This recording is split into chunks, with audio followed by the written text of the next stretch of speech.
Bienvenidos a Quimicátera. Ahora voy a explicar por qué ese método del cociente entre las cantidades de moles iniciales y los coeficientes estequiométricos nos indica o nos revela siempre al reactivo limitante de manera correcta. Voy a explicar primero cómo se determinaría el reactivo limitante sin ningún atajo, es decir, a través de un análisis detallado, extenso, pero mucho más convincente para poder entender qué significa ser reactivo limitante. Fíjense ustedes, en este problema tenemos 150 mol inicial de sulfuro de zinc y 140,625 mol inicial de oxígeno. Esas eran las cantidades que nosotros habíamos determinado inicialmente. Si nosotros estuviéramos seguros que ambas cantidades se van a consumir completamente, eso significaría que esas cantidades se encuentran en la proporción estequiométrica de la reacción. Es decir, si los 150 mol de sulfuro de zinc y los 140,625 mol de oxígeno son realmente una relación o forman una relación 2:3, significa que ambos reactivos se van a consumir completamente para producir óxido de zinc y dióxido de azufre. Pero si no se encuentran en esa relación, significa que uno de los dos es reactivo limitante, es decir, uno de ellos se va a consumir completamente y el otro no. Para determinar eso, debemos hacer el siguiente ejercicio. Primero vamos a suponer que no conocemos cuánto es lo que se va a consumir o cuánto es lo que necesita el sulfuro de zinc para reaccionar. Entonces, vamos a borrar la cantidad de oxígeno inicial y vamos a determinar cuánto es lo que necesita el sulfuro de zinc para reaccionar completamente con oxígeno. ¿Cuánto necesita de oxígeno el sulfuro de zinc para reaccionar? Es decir, vamos a suponer que la cantidad de oxígeno es una incógnita que le vamos a llamar Y. ¿Ok? Entonces, de acuerdo a la estequiometría de la reacción dada por la ecuación química, por cada 2 mol de sulfuro de zinc requiero de 3 mol de oxígeno molecular. Por lo tanto, si quiero saber los moles iniciales que deben reaccionar con sulfuro de zinc, debo hacer lo siguiente: 150 mol de sulfuro de zinc aplicando el factor unitario que relaciona oxígeno con sulfuro de zinc nos va a dar la cantidad de oxígeno que requieren esos 150 mol de sulfuro de zinc. 3 mol de oxígeno reaccionan con 2 mol de sulfuro de zinc. La unidad sulfuro de zinc se cancela algebraicamente y el resultado nos va a dar lo siguiente: 225 mol de oxígeno. Es decir, si nosotros queremos que los 150 mol de sulfuro de zinc se consuman completamente, requieren exactamente 225 mol de oxígeno molecular. Y la pregunta que yo les hago a ustedes: ¿tenemos 225 mol de oxígeno molecular? Si recuerdan los datos del problema, teníamos 4,5 kilogramos de oxígeno molecular, que al transformarlos en moles nos da 140,625 mol de oxígeno molecular. Por lo tanto, es evidente que nosotros no tenemos esta cantidad de oxígeno. No tenemos 225, tenemos mucho menos, tenemos 140,625. Por lo tanto, concluimos que sulfuro de zinc es un reactivo en exceso. ¿Por qué? Porque requiere una cantidad de oxígeno mayor de la que tenemos realmente en el problema. Y otra manera de verificar que sulfuro de zinc es reactivo en exceso y el oxígeno es limitante es haciendo el mismo análisis desde el punto de vista del oxígeno. Es decir, ahora borramos toda esta información de acá y vamos a suponer que tenemos la cantidad de oxígeno, pero no sabemos la cantidad de sulfuro de zinc que necesitamos. Entonces vamos a colocar acá 140,625 mol de oxígeno. Y vamos a borrar los moles de sulfuro de zinc. Y vamos a suponer que son una incógnita, por ejemplo, W. Entonces W ahora van a ser los moles iniciales que van a reaccionar completamente con oxígeno. ¿Moles iniciales de qué? De sulfuro de zinc. ¿Y cómo lo calculamos? A partir del oxígeno, es decir, suponiendo que ahora el oxígeno es la cantidad que conocemos. Entonces tenemos 140,625 mol de oxígeno. Aplicando el factor unitario que relaciona oxígeno con sulfuro de zinc, ese factor es 2 mol de sulfuro de zinc reacciona con 3 mol de oxígeno molecular.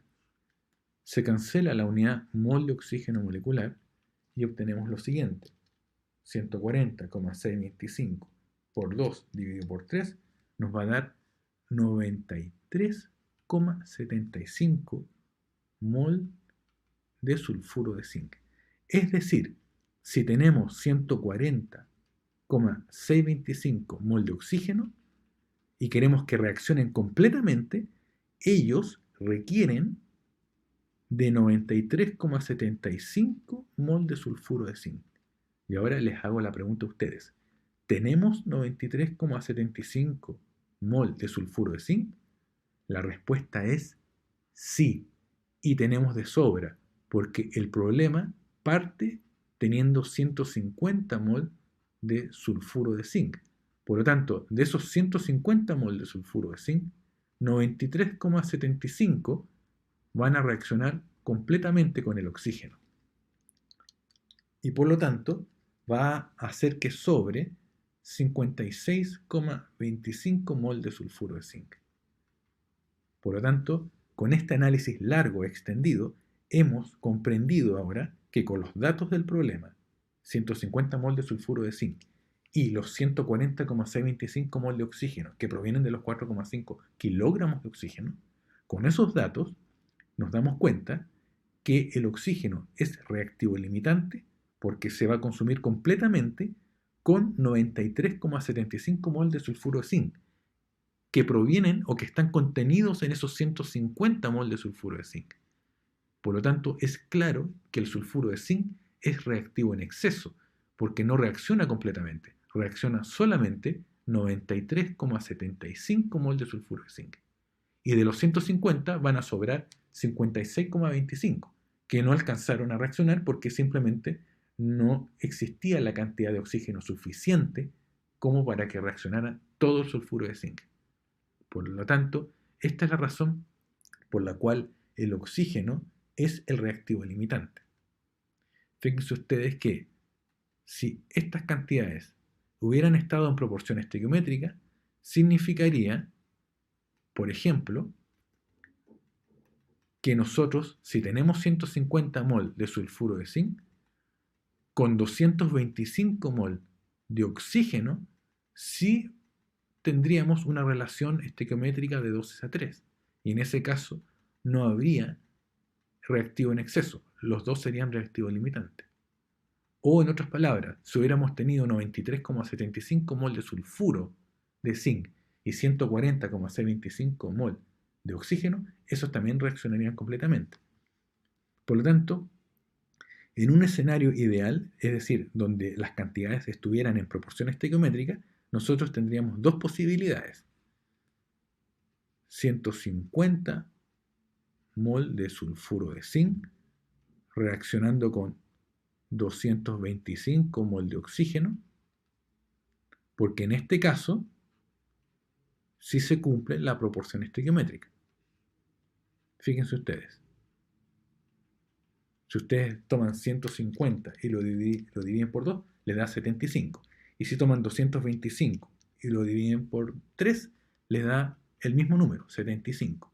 Es decir, si hubiéramos tenido 150 mol de sulfuro de zinc y 225 mol de oxígeno, ahí estaríamos trabajando con las cantidades en la proporción estequiométrica de la reacción. Y por lo tanto, las dos Los dos reactivos serían reactivos limitantes. Los dos se consumirían completamente porque los dos cocientes son idénticos, 75. Y el otro escenario posible es que nosotros hubiéramos tenido 93,75 mol de sulfuro de zinc consumiéndose con 140,625 mol de oxígeno molecular. En este caso, ustedes proceden nuevamente a hacer el cociente con los coeficientes estequiométricos que indica la ecuación química y van a obtener de nuevo un mismo valor de cociente. Es decir, toman 93,75, lo dividen por 2 y les va a dar 46,875. Y si toman los 140,625 dividido por 3, les va a dar exactamente el mismo valor. Por lo tanto, esos serían los dos escenarios posibles si es que quisiéramos tener las cantidades en la proporción estequiométrica tal como lo indica la ecuación química. Claramente, en este problema no se presentó ninguno de estos dos escenarios, sino que se presentó un escenario intermedio, donde una de las cantidades se consumía completamente y la otra sobraba. En estos escenarios posibles, en estos dos que acabo de escribir, no sobra ninguna de las dos. Las dos se consumen completamente. Se habrían consumido completamente si habríamos tenido 150 mol de sulfuro de zinc y 225 mol de oxígeno. O también se habrían consumido completamente si hubiéramos tenido 93,75 mol de sulfuro de zinc reaccionando con 140,625 mol de oxígeno. Todo este análisis, todo este desarrollo, estas conclusiones, se resumen entonces a través del paso que yo les indiqué al comienzo del ejercicio de la letra B, que consistía simplemente en tomar cada uno de estos moles iniciales y dividirlo por el respectivo coeficiente estequiométrico. Entonces, al hacer esto, al hacer este procedimiento y obtener los valores de cocientes respectivos, ustedes se ahorran todo el análisis largo que acabo de exponer. Es decir, al hacer estos cocientes, si dan distintos valores, inmediatamente el valor más pequeño me revela al reactivo limitante. Si hubieran dado valores iguales estos coeficientes, estos cocientes, entonces los dos reactivos serían reactivos limitantes y los dos se consumirían completamente y no sobraría nada de ninguno de los dos reactantes. Esa sería la razón por la cual en este problema el oxígeno molecular es reactivo limitante.